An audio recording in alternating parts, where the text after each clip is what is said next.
tilang manual untuk saat ini kita masih dalam tahap sosialisasi, di mana tilang manual khusus wilayah Singkil itu kita mengutamakan pelanggaran yang kasat mata, terutama helm, bonceng 3, habis itu melawan arus, ya mengendarai kendaraan pada saat mabuk.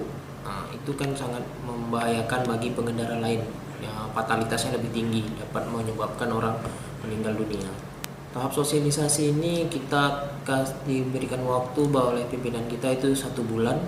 1 bulan ini kita tahap sosialisasi, kita datengin ke sekolah-sekolah, kita sebar spanduk, kita sebar brosur, kita bagi-bagi brosur di jalan, stiker, ke toko-toko, ke kedai kopi, sewu kedai kopi kami sering, dah itu ke sewu desa.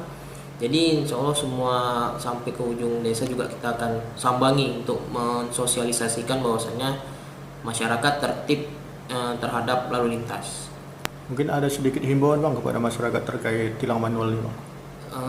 Untuk masyarakat saya minta jangan takut terhadap kebijakan atau pemerintah untuk kembalinya tilang manual, tapi pikirlah manfaatnya, bahwasannya memakai helm itu untuk keselamatan kita.